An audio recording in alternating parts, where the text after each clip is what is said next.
కేసీఆర్ సర్వీసుని సమాప్తమైన స్థితి తలవంచి ఆత్మహత్యింది. సినిమా కనబడితే సమాప్తమైన దేవుడు అవమాట పెడతారు. సమాప్తమైన స్థితి తిరుగుబడది. ఈ మాట ఎందుకంటారు? ఈ మాట విద్యార్థులకు ఉద్యోగంతో అంటారు. ఈ మాట ఎందుకంటారు? ఈ మాట వస్తే అర్థం ఏంటంటే సమాప్తమైన స్థితి చాలా మంది ఏంటంటే కేసీగా అయిపోయింది. ఇంకా చనిపోయారు అంటే సమాప్తం చేస్తారని అనుకుంటారు చాలా మంది. ఇంకా నీలో ఉన్నాం కావాలి, నీలో అర్థం ఏంటని ఎందుకన్నా అర్థం చేసుకుంటే కాపు విమర్శలు పూర్తి మానవులు కాపాడు ప్రయత్నం చేయడానికి దేవుడు ఆశించిన పర్యాలు పూర్తయిందని అర్థం. అంటే సమాప్తమైంది మాట తన పూలక పరిచర్యం కాపు విమర్శలు దేవుని యొక్క పరిచయానికి నెరవేర్చడం ఇది ఒక ఆటమోడవి కాదు. సాధారణపై శిలువపై సాధించి పెట్టడానికి మానవాళికి రక్షణకు సంకేతం.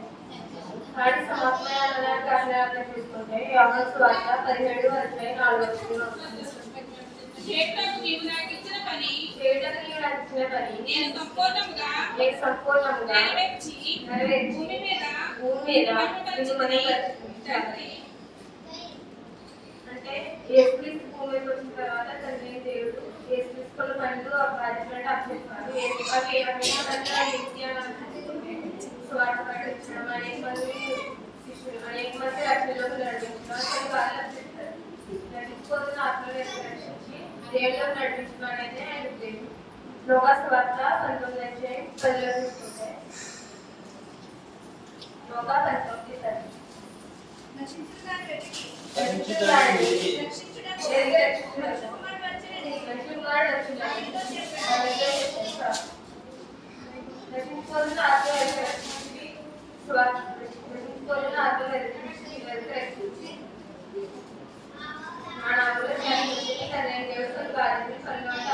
అయితే ఏవైతే ఏవైతే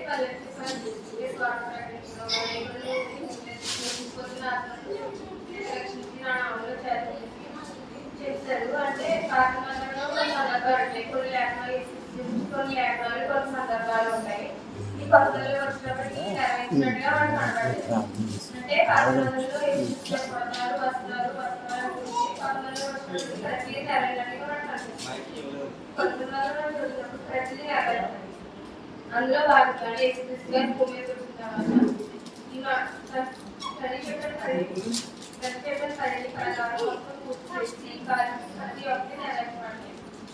అందులో యోహాను ద్వారా 17 కూడా కనిపిస్తుంది. చేయడానికి నాకు ఇచ్చిన పని నేను సంపూర్ణంగా నెరవేర్చి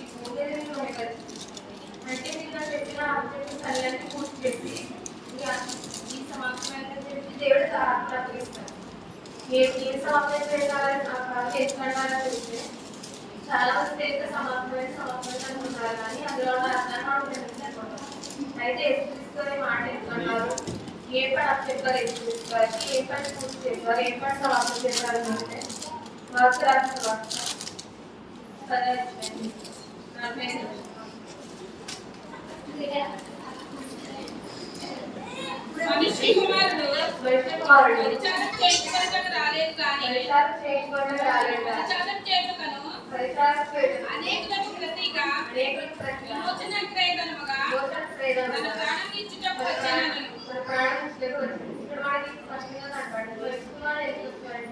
పరిచారం చేసుకోవడం రాలేదు, కానీ ప్రచారం చేయడం అనేది విమోచన లేకుండా వచ్చినప్పుడు ఈ ప్రాణాలు అన్నింటికి వచ్చినట్టు చెప్తున్నాను.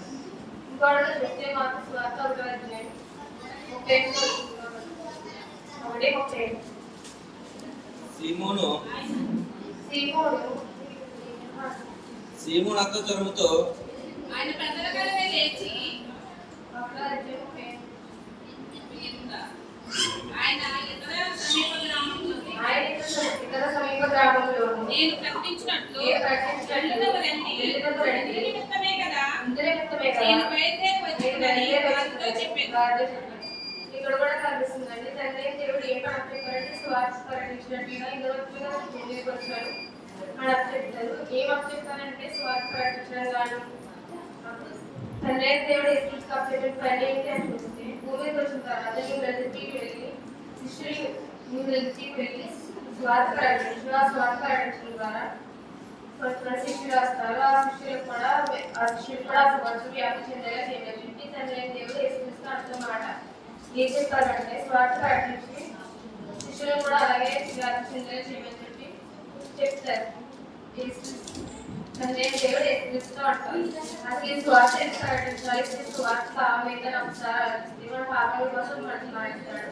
అదే యేసుక్రీస్తు కోరిన ఆత్మలు ఏర్పరచడం కోసం యేసుక్రీస్తు భూమి మీదకి వస్తారు. అయితే ఈ లోకం అనేది శాశ్వతం కాదు. మన పరలోకం ఒక స్థలం ఉంటుంది. అక్కడ నెమ్మది స్థలం ఉంటుంది.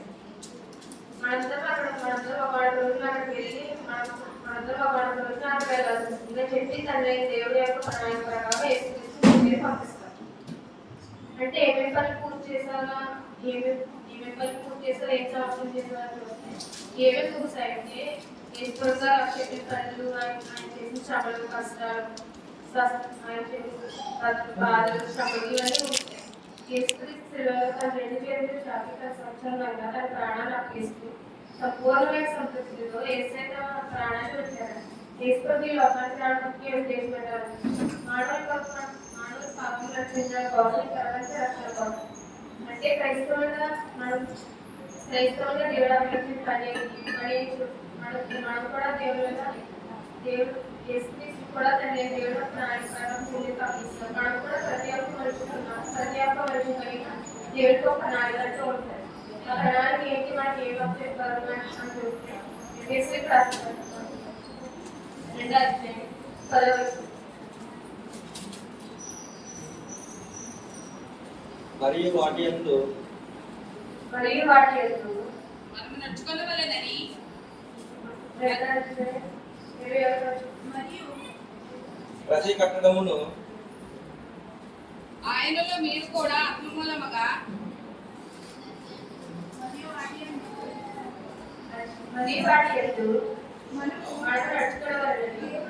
దేవుడు ముందుగా